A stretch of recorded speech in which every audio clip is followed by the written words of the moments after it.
दोस्तों, स्वागत है आपका हमारे चैनल आर.के. वर्मा में तेनालीराम की चतुराई। दोस्तों, एक बार की बात है, विजयनगर के महाराज कृष्णदेव राय अपने दरबार में बैठे थे। उनके दरबार में बहुत सारे बुद्धिमान और चतुर मंत्री थे, लेकिन उनमें सबसे प्रमुख और चतुर तेनालीराम थे। तेनालीराम की बुद्धिमानी और चतुराई की कहानियां पूरे राज्य में प्रसिद्ध थीं। एक दिन महाराज ने दरबार में एक अनोखी घोषणा की। उन्होंने कहा, हमने सुना है कि तेनालीराम बहुत चतुर और बुद्धिमान हैं। हम उनकी चतुराई की परीक्षा लेना चाहते हैं। सभी दरबारियों ने महाराज की बात सुनी और सहमति जताई। महाराज ने तेनालीराम को बुलाया और कहा, तेनालीराम, हम तुम्हारी चतुराई की परीक्षा लेना चाहते हैं। तुम्हें 3 दिन के भीतर राज्य के सबसे अनमोल वस्तु को ढूंढकर हमारे सामने पेश करना होगा। अगर तुम यह कर पाओगे तो हम तुम्हें इनाम देंगे, लेकिन अगर तुम असफल हुए तो तुम्हें सजा मिलेगी। तेनालीराम ने महाराज की चुनौती स्वीकार की और सोचने लगे कि राज्य की सबसे अनमोल वस्तु क्या हो सकती है। वह 3 दिन तक राज्य में घूमते रहे और सोचते रहे। आखिरकार तीसरे दिन उन्होंने एक योजना बनाई और दरबार में वापस आए। दरबार में सभी दरबारी और महाराज उत्सुकता से तेनालीराम का इंतजार कर रहे थे। तेनालीराम ने कहा, महाराज, मैंने राज्य की सबसे अनमोल वस्तु ढूंढ ली है। महाराज ने आश्चर्य से पूछा, क्या वह वस्तु है? तेनालीराम ने एक दर्पण निकाला और महाराज के सामने रख दिया। महाराज ने हैरान होकर पूछा, यह दर्पण कैसे राज्य की सबसे अनमोल वस्तु हो सकता है?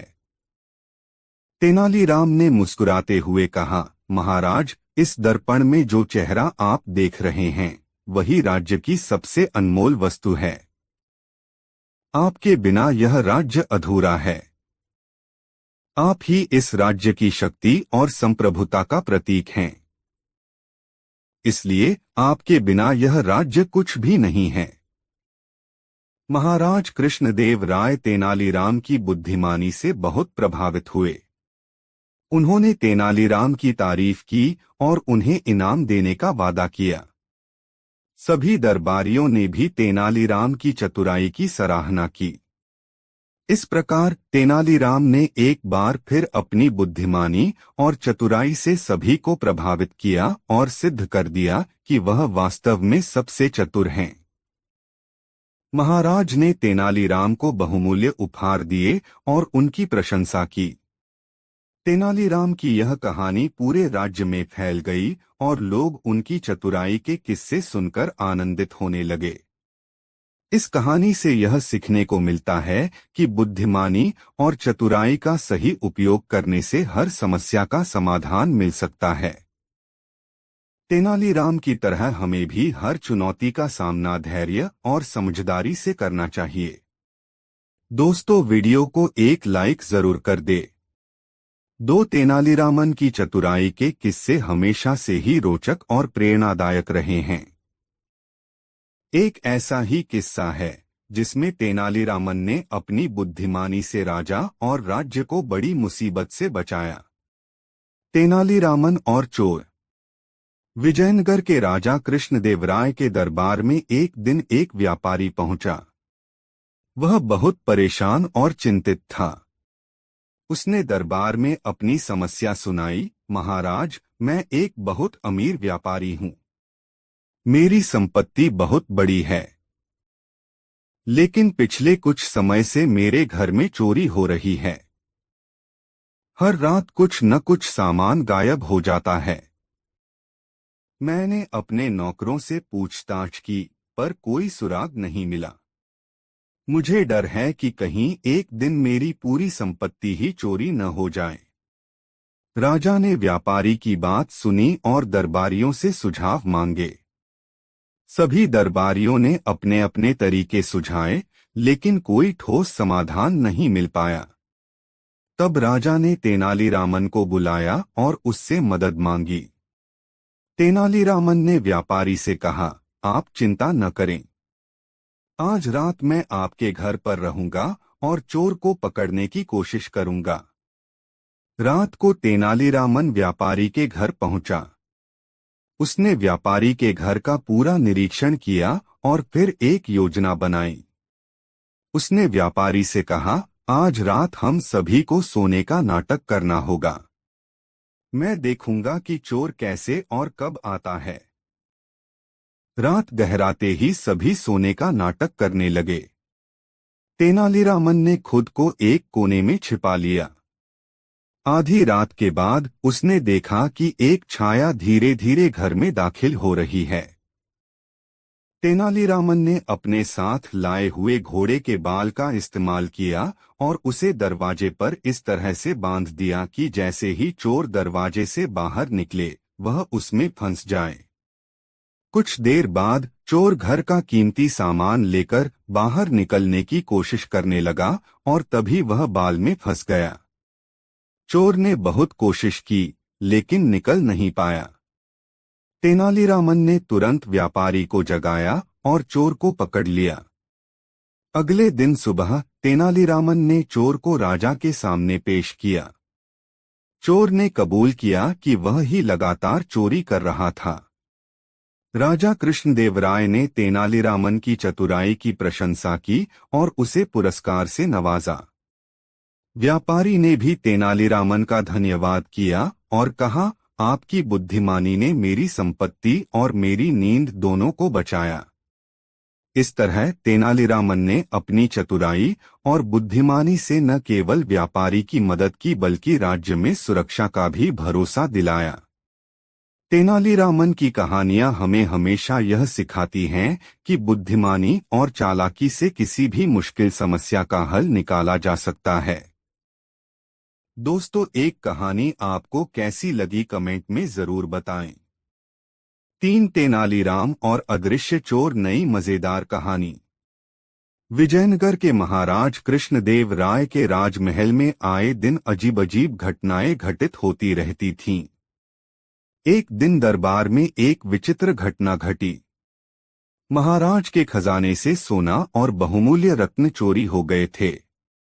यह कोई साधारण चोरी नहीं थी क्योंकि खजाने के चारों ओर सख्त पहरा था और कोई भी बिना अनुमति के वहां नहीं जा सकता था।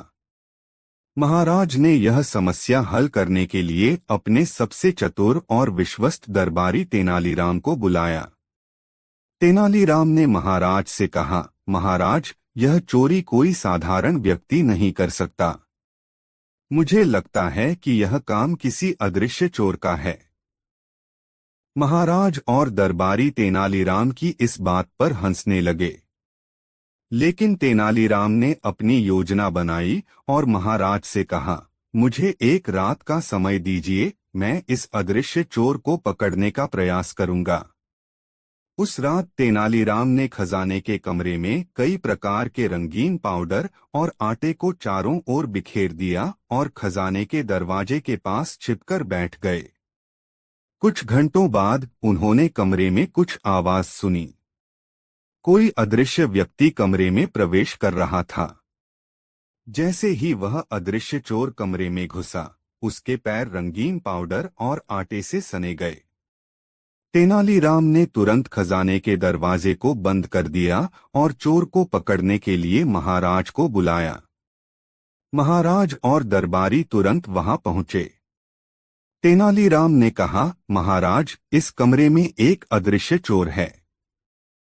मैंने उसे रंगीन पाउडर और आटे से ढक दिया है।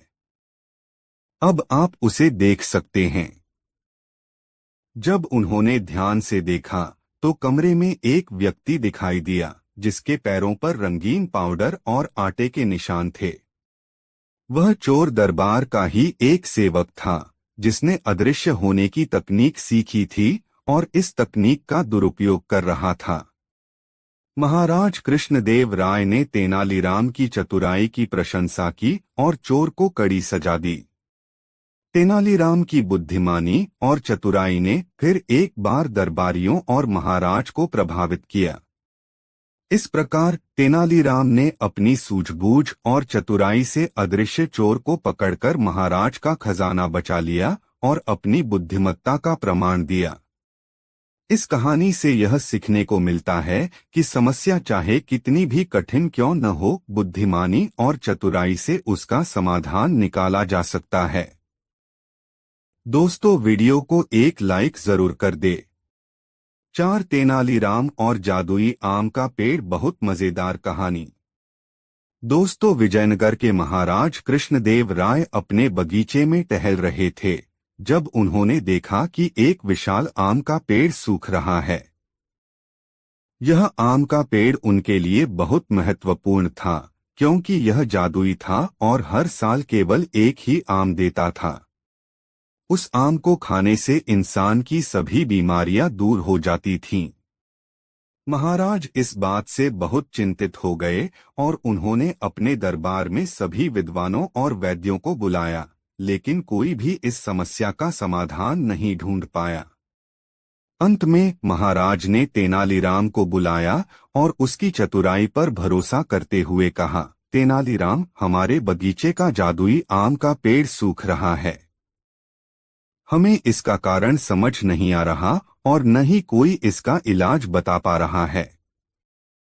क्या तुम हमारी मदद कर सकते हो? तेनालीराम ने महाराज को आश्वासन दिया और बगीचे में जाकर उस पेड़ का निरीक्षण करने लगा। उसने ध्यान से देखा कि पेड़ के आसपास की मिट्टी सूखी और कड़ी हो चुकी थी। तेनालीराम ने सोचा कि शायद पेड़ को पर्याप्त पानी नहीं मिल रहा है। उसने तुरंत बगीचे के माली को बुलाया और पूछा, क्या तुम पेड़ को नियमित रूप से पानी दे रहे हो? माली ने जवाब दिया, हाँ, मैं रोज पेड़ को पानी देता हूँ, लेकिन फिर भी यह सूख रहा है। तेनालीराम ने कुछ देर सोचा और फिर उसने माली से कहा, कल सुबह जल्दी उठकर जब सूरज निकल रहा हो तब पेड़ के आसपास की मिट्टी को खोदकर देखो। मुझे यकीन है कि हमें कुछ ऐसा मिलेगा जो इस समस्या का कारण है। अगले दिन सुबह माली और तेनालीराम ने मिलकर पेड़ के आसपास की मिट्टी को खोदा। अचानक उन्होंने देखा कि मिट्टी के नीचे एक बड़ा सा पत्थर है जो पेड़ की जड़ों को दबा रहा था। तेनालीराम ने उस पत्थर को हटाने का आदेश दिया और फिर पेड़ की जड़ों को साफ पानी से धोया।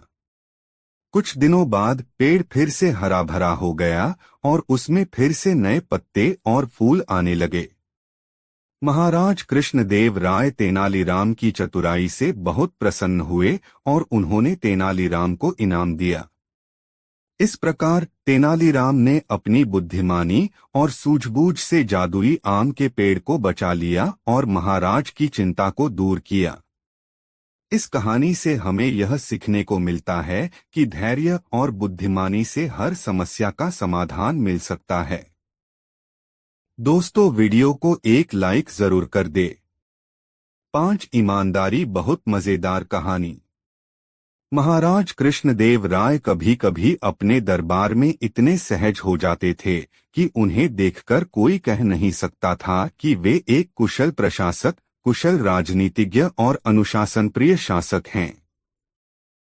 जिस दिन महाराज में सहजता दिखती, उस दिन आम सभासद भी मस्ती में आ जाते। सभा भवन में हंसी, ठिठोली, बहस, बतरस सब कुछ होता। तेनालीराम एकमात्र ऐसा सभासद था जो यह समझता था कि महाराज का अचानक सहज हो जाना और सभासदों को इस तरह ढील देना भी उनकी शासन नीति का हिस्सा है। इससे महाराज अपने सभासदों की मूल प्रवृत्तियों को समझने का प्रयास करते हैं। सभासदों में खुलापन आते ही थोड़ी बहुत उच्छृंखलता भी आ जाती थी, जिसे उस दिन महाराज क्षमा मानते थे, लेकिन उच्छृंखल होने वाले सभासदों के प्रति उनका व्यवहार बाद में बदल जाता था। वे ऐसे सभासदों से कड़ाई से पेश आते और आदेशात्मक होकर छोटी पंक्तियों में बातें करते। एक दिन तेनालीराम थोड़ी देर से सभा भवन में पहुंचा। उस समय एक सभासद कोई मनोरंजक घटना सुना रहा था। उसकी बातें समाप्त होने पर सभी सभासद हंस पड़े। महाराज भी खूब हंसे। चूंकि तेनालीराम ने पहले कही गई बातें नहीं सुनी थीं, इसलिए वह नहीं हंसा। अपने आसन पर गंभीर बना बैठा रहा। महाराज ने उसे देखा और महसूस किया कि सबके हंसने मने तेनालीराम साथ नहीं दे रहा है। महाराज को यह बात बुरी लगी, मगर उन्होंने उस समय तेनालीराम से कुछ नहीं कहा। न जाने कैसे सभासदों के बीच दान पुण्य, धर्म कर्म और ईमानदारी पर बहस होने लगी। एक सभासद ने कहा, महाराज, मेरे विचार से धनवान लोग गरीबों की तुलना में अधिक ईमानदार होते हैं। वे स्वयं साधन संपन्न होते हैं। आवश्यकता की प्रत्येक वस्तु उन्हें उपलब्ध होती है, इसलिए छोटी छोटी चीजों के लिए उनका ईमान नहीं डोलता। वे दान पुण्य करते हैं, इसलिए उनमें धार्मिक भावना भी विद्यमान रहती है, जबकि गरीबों का ईमान जल्दी ही डोल जाता है। तेनालीराम, जो अब तक चुप था, इस सभासद की बातें सुनने के बाद अपने आसन से उठा और बोला, महाराज, मैं माननीय सभासद के इस कथन से सहमत नहीं है। मेरा विश्वास है कि गरीब आदमी अधिक धर्मभीरू होता है।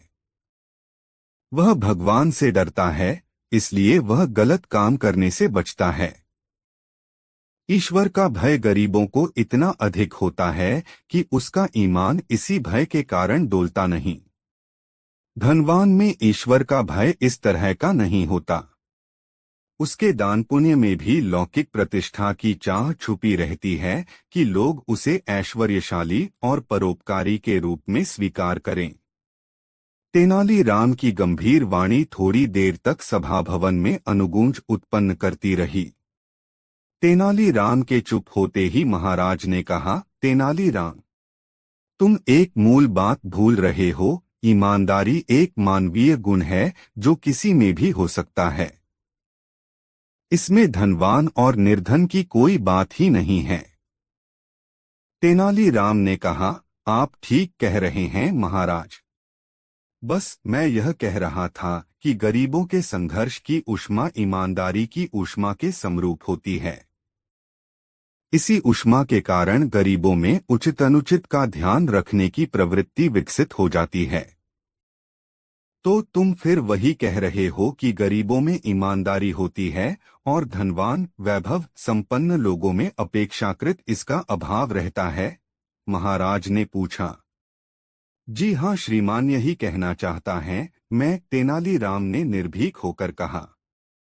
महाराज स्वयं वैभव संपन्न थे, इसलिए तेनालीराम की बातें उन्होंने व्यक्तिगत स्तर पर ले ली और तेनालीराम से कहा, तुम्हें प्रमाणित करना पड़ेगा तेनालीराम। मुझे स्वीकार है महाराज, तेनालीराम ने संक्षिप्त सा उत्तर दिया। सभा में जो सहजता थी, इस गंभीर चर्चा के कारण समाप्त हो गई। महाराज ने उसी समय सभा विसर्जित कर दी और तेनालीराम को रोककर शेष सभासदों को जाने दिया। लौट रहे सभासदों में इसी बात की चर्चा हो रही थी कि आज महाराज तेनालीराम से नाराज हो गए, कि महाराज से तेनालीराम को मुंह नहीं लगाना चाहिए, कि अब आया है ऊंट पहाड़ के नीचे, अर्थात जितने मुंह उतनी बातें। सभासदों के जाने के बाद महाराज ने तेनालीराम से पूछा, तेनालीराम, तुम कितने दिनों में सिद्ध कर सकोगे कि धनवानों की अपेक्षा गरीब आदमी अधिक ईमानदार होता है? महाराज, मुझे 100 स्वर्ण मुद्राओं की 2 थैलियों और 2 सुरक्षा प्रहरी प्रदान करें। मैं यह बात 2 दिनों अर्थात आज और कल में प्रमाणित कर दूंगा कि धनवान लोगों में धन लोलुपता होती है जो उन्हें ईमानदार नहीं रहने देती, जबकि गरीबों में धन लोलुपता नहीं होती, तेनालीराम ने कहा।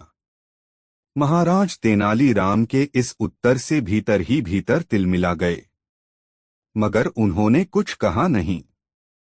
उन्होंने तेनालीराम को 2 थैलियों में स्वर्ण मुद्राएं और 2 प्रहरी उपलब्ध करा दिए। तेनालीराम उन्हें लेकर राजभवन से बाहर राजमार्ग की ओर महाराज की आज्ञा लेकर चल पड़ा। महाराज से चलते समय उसने कहा, महाराज, आप मुझे शुभकामना दें कि कल शाम तक मैं प्रमाण सहित अपनी बातें सिद्ध कर सकें। तेनालीराम ने दोनों प्रहरियों को व्यापारी वेश में अपने घर आने का निर्देश दिया और स्वयं अपने घर चला गया। वह अपने साथ स्वर्ण मुद्राओं की थैलियां भी लेता गया। ऐसे अवसर पर तेनालीराम बहुत सजग हो जाया करता था। उसके रंध्र रंध्र में सजगता उत्पन्न हो जाती थी, यानी वह सहस्त्र नेत्रधारी बन जाता था। लोग उसके इसी गुण के कारण ही उसे चक्षुश्रवा और प्रज्ञाचक्षु आदि विशेषणों से संबोधित किया करते थे। उसके घर पहुंचने के थोड़ी देर बाद ही दोनों प्रहरी व्यापारियों के बाने में उसके घर पहुंचे। तेनालीराम उन्हें लेकर विजयनगर के बाजार में चला आया और देर तक इधर उधर टहलता रहा। वापसी के समय उसने दोनों प्रहरियों को एक एक स्वर्ण मुद्राओं की थैली थमा दी और एक को एक धनी व्यापारी के आगे चलते हुए थैली कहीं सुनसान इलाके में गिराकर चले जाने को कहा। उसने प्रहरी को उस धनी आदमी को भी दिखा दिया जिस धनी आदमी के आगे उसे चलना था। संभवतः तेनालीराम उस धनी आदमी को पहचानता था और जानता भी था कि वह कहाँ रहता है।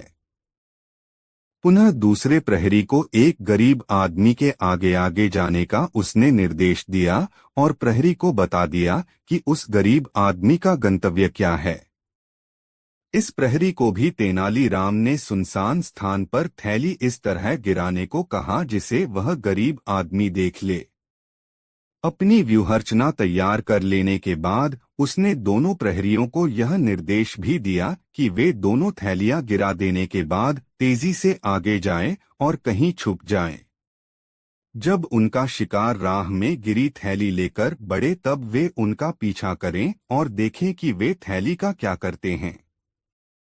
अपने द्वारा दिए गए निर्देशों से तेनालीराम संतुष्ट था। उसे विश्वास था कि आज रात में ही उसे वांछित प्रमाण प्राप्त हो जाएगा। दोनों प्रहरियों को विदा करने के बाद तेनालीराम अपने घर लौट आया।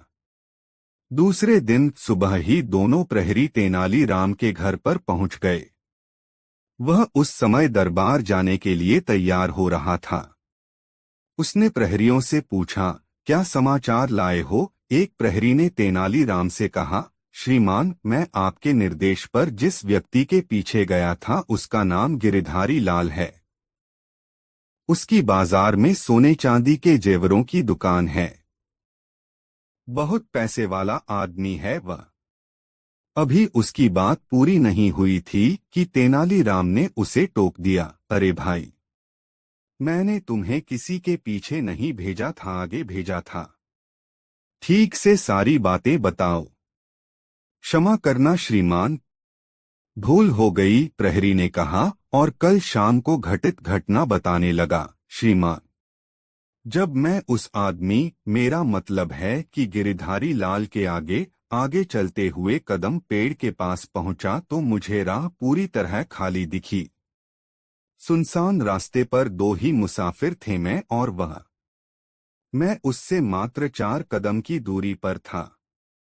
मौका देखकर मैंने कमर में खोसी हुई स्वर्ण मुद्राओं की थैली गिरा दी और सामान्य चाल से आगे बढ़ता रहा, मानो मुझे थैली गिरने का भान ही नहीं है।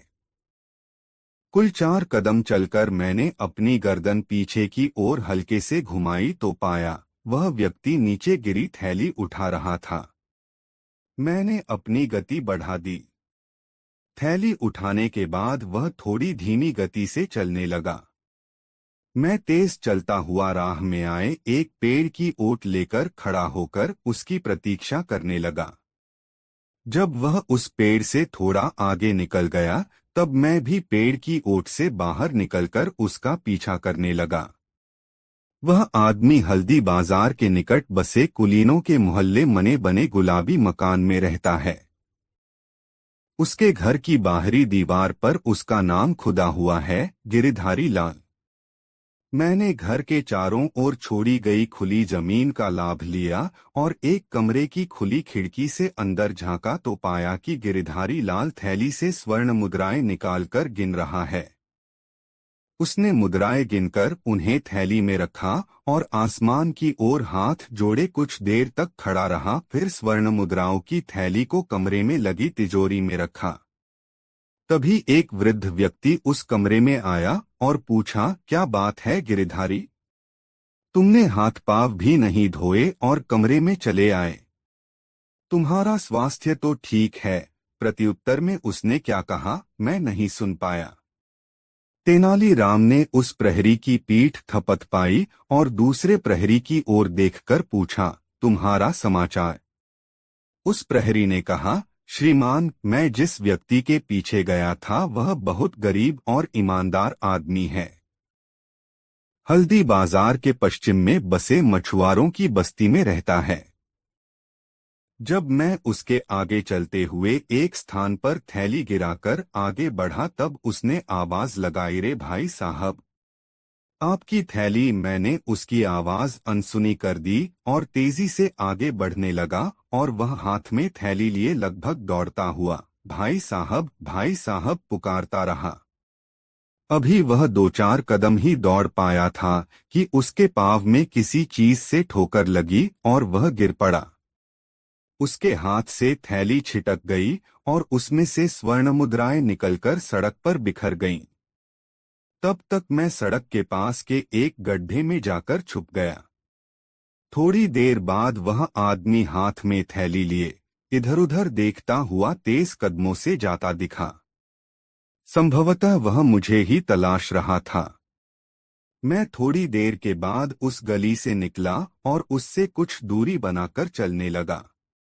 जब वह व्यक्ति अपने घर पहुंच गया तब चटाई पर बैठकर उसने स्वर्ण मुद्राएं गिनी।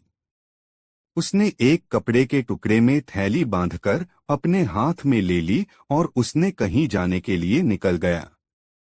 मैंने समझा कि जरूर वह स्वर्ण मुद्राओं को छुपाने के लिए जा रहा होगा, लेकिन वह अपने घर से सीधे राज्य कोषागार पहुंचा और 100 स्वर्ण मुद्राओं की वह थैली वहां जमा कराकर पर्चा कटवाया। उसके बाद वह अपने घर चला आया। राज्य कोषागार में उसने पर्चे पर अपना नाम रामानुजम लिखवाया है। तेनालीराम ने उस प्रहरी की भी पीठ थपथपाई और उन्हें सीधे राजभवन पहुंचने का निर्देश देकर भोजन के लिए अपने घर के भीतर चला गया। महाराज, आपको अब अधिक प्रतीक्षा नहीं करनी पड़ेगी। आप कृपा कर राज्य कोषागार से यह पता कराएं कि राजमार्ग में पड़ी 100 स्वर्ण मुद्राओं की 2 थैलियां क्या किसी को मिली हैं? और राज्य कोषागार में यदि इस तरह की थैलियां जमा कराई गई हैं तो जमा कराने वाला कौन था? अरे महाराज चैंक पड़े। क्या बात हो गई तेनालीराम? तुम शेष सभासदों के आने की प्रतीक्षा भी नहीं करना चाहते? उन्होंने तेनालीराम से कहा। महाराज, तेनालीराम ने विनम्रता से कहा, जिन 2 प्रहरियों की सेवाएं मैंने ली थीं, वे दोनों रात भर जगे रहे हैं। मैं उनकी सेवाएं वापस करने के उद्देश्य से ही सभा शुरू होने के समय से पहले पहुंच गया है। कल जो पहेली सुलझाने का जिम्मा आपने मुझे सौंपा था, उसके लिए प्रमाण प्राप्त कर लेने के उद्देश्य से मैं सक्रिय हुआ है। कृपया वांछित सूचनाएं मंगाने में मेरा सहयोग करें। यदि आप निर्देश देंगे तो सूचना अतिशीघ्र प्राप्त हो जाएगी और सभासदों के आने पर इन दोनों प्रहरियों को मुक्ति मिल सकेगी। ये दोनों प्रहरी मेरे शोध के प्रमाण भी हैं और प्रत्यक्षदर्शी भी।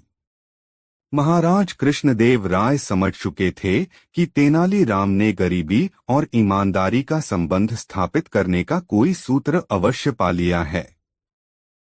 से सूचना मंगाई। सूचना पत्र में लिखा गया था कि रामानुजम उन्होंने राज्य कोषागार से गाई।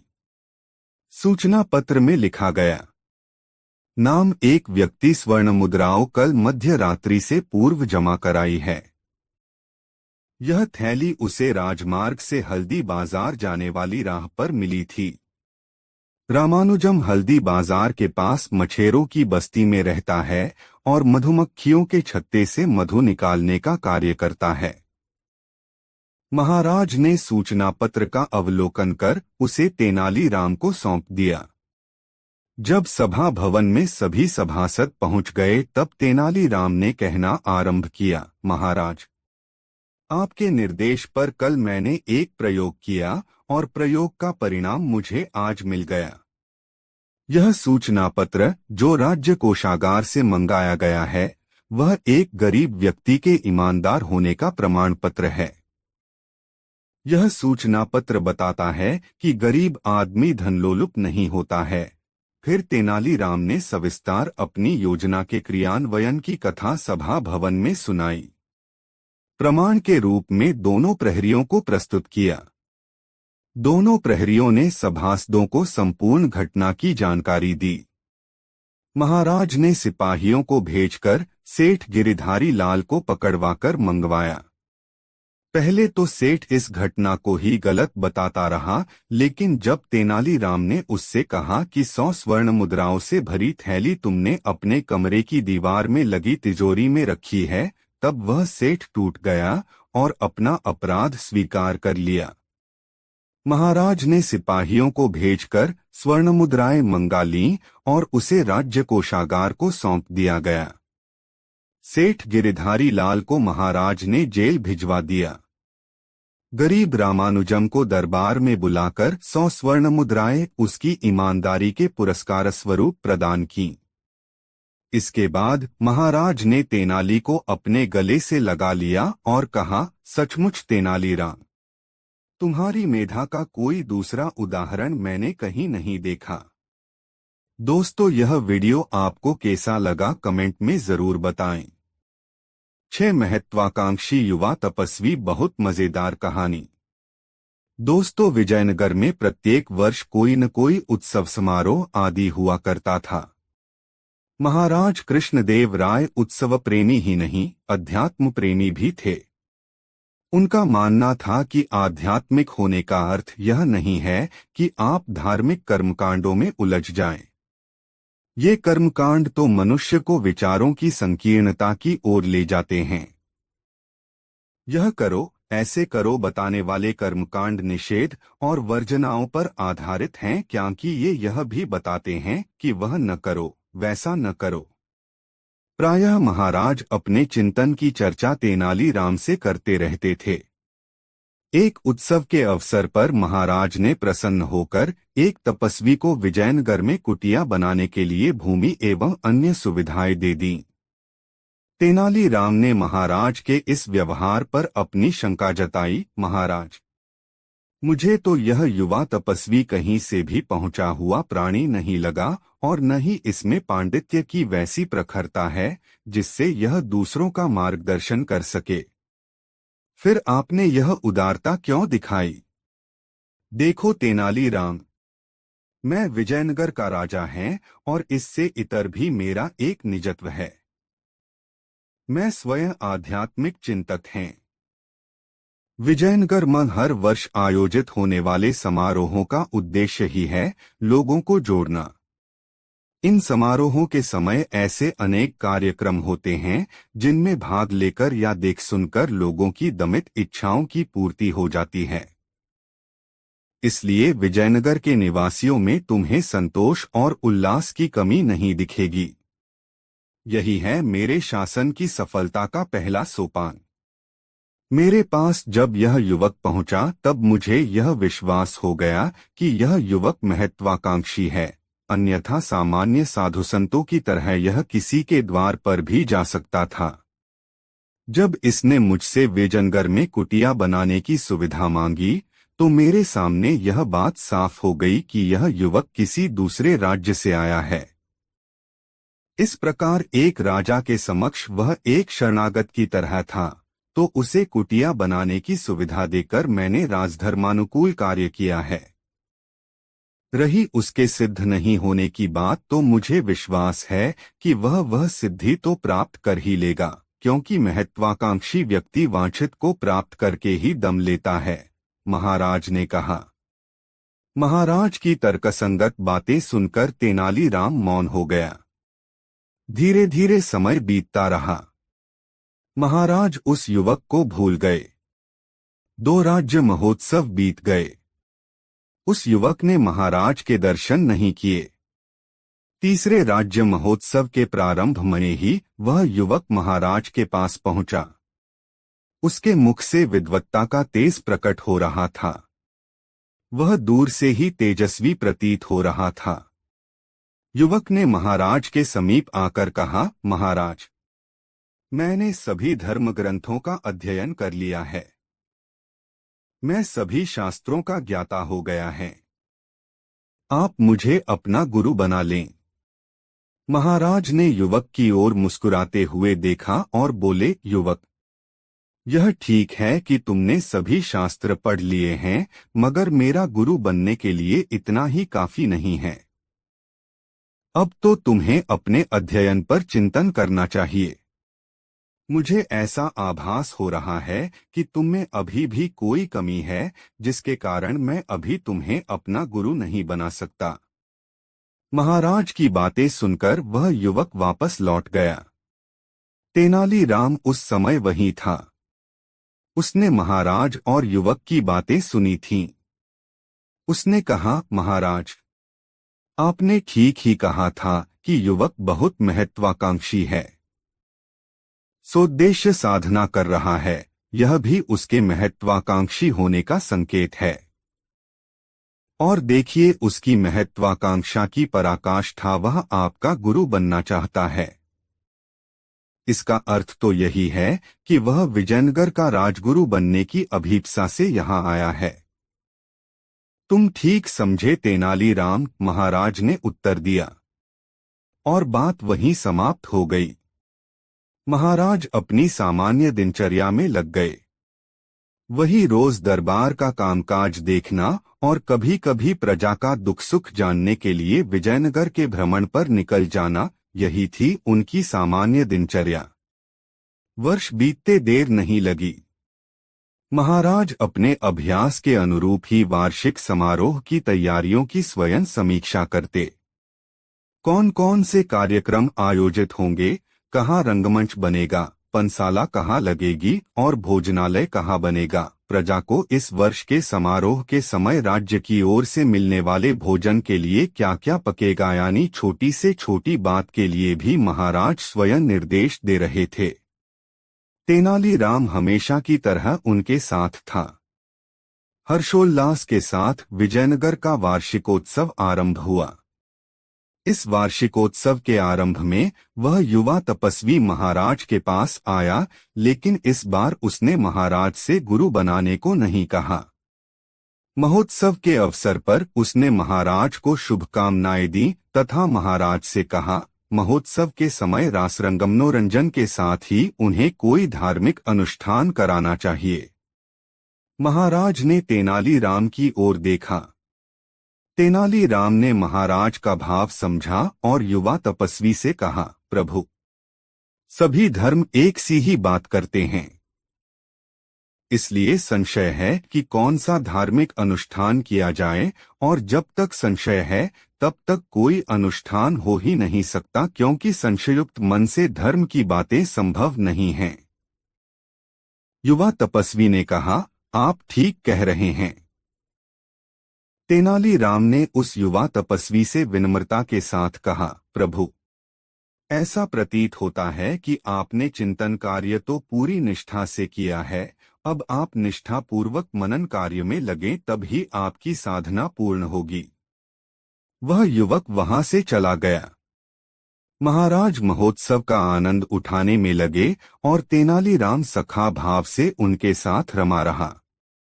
इसके बाद कई वर्षों तक युवा तपस्वी महोत्सव के समय महाराज से मिलने नहीं आया। एक बार विजयनगर में जब महाराज और तेनालीराम वार्षिक महोत्सव के लिए कार्यक्रम तय करने बैठे तो बात ही बात में उन्हें उस युवा तपस्वी का स्मरण हो आया। उन्होंने तेनालीराम से पूछा, कई वर्ष व्यतीत हो गए, मेरा गुरु बनने की इच्छा से विजयनगर में कुटिया बनाकर तपश्चर्या में लगा वह युवक आया नहीं। कुछ अतापता है उसका? तेनालीराम ने तत्परता से उत्तर दिया, शीघ्र ही सूचित करूंगा महाराज। इसके बाद तेनालीराम ने उस युवा तपस्वी के संदर्भ में सूचनाएं एकत्रित करवाईं। सूचना थी कि वह युवा तपस्वी अब कुटिया से निकलता ही नहीं। कभी कभी किसी किसी को दिख जाता है। वह न तो पूजा अनुष्ठान करता दिखाई देता है और न किसी से कोई याचना करने जाता है। पिछले वर्ष जब अतिवृष्टि के कारण गांव के गांव पानी में डूब गए थे, तब इस युवा तपस्वी ने पीड़ित लोगों को बचाने और उनके लिए सुविधाएं जुटाने में अपना जी जान लगा दिया था। तेनालीराम ने महाराज को युवा तपस्वी के संदर्भ में मिली समस्त सूचनाएं दी और कहा, लगता है महाराज, यह युवा तपस्वी सिद्ध हो चुका है। महाराज कुछ बोले नहीं। महोत्सव आरंभ हुआ। राजा के साथ प्रजा के मेल से उन्मुक्ति और आनंद का एक सुखद और आह्लादकारी वातावरण बना। विजयनगर की खुशहाली के इसी सूत्र को स्मरण रखने के लिए महाराज इस महोत्सव का आयोजन कराते थे। महोत्सव के समापन के बाद महाराज ने तेनालीराम से कहा, तेनालीराम, चलो जरा उस युवा तपस्वी से मिलाएं। महाराज और तेनालीराम स्वयं चलकर युवा तपस्वी की कुटिया में गए। युवा तपस्वी ने उन्हें देखकर अपने हाथ जोड़ लिए और कहा, धन्य भाग्य, हमारे गुरुजन पधारे। महाराज विस्मित से रह गए युवक की बात सुनकर। उन्होंने कहा, प्रभु, यह आप क्या कह रहे हैं? मैं तो यह समझता है कि अब आप सिद्ध हो चुके हैं, इसलिए आपसे दीक्षा लेने की इच्छा से आपके पास आया था। युवक ने गंभीरता से कहा, महाराज, आप मेरे आश्रयदाता हैं, पिता तुल्य और आदरणीय, और तेनालीराम मेरे गुरु हैं। उन्होंने मुझे मनन करने की सीख दी थी और मैं उनके निर्देश पर ही मन में डूब गया। तब मैंने जाना कि संसार में ऐसा कोई नहीं जिसमें ज्ञान का सागर न हो। चाहने पर कोई भी इस ज्ञान सागर में गोते लगा सकता है। उस युवक ने तेनालीराम के चरण छुए और तेनालीराम ने उसे अपने गले से लगा लिया। दोस्तों, यह कहानी आपको कैसी लगी कमेंट में जरूर बताएं। ऐसी और नई मजेदार कहानी सुनने के लिए हमारे चैनल आरके वर्मा को सब्सक्राइब जरूर कर ले और यह वीडियो अपने मित्रों को जरूर शेयर करें। वीडियो देखने के लिए धन्यवाद।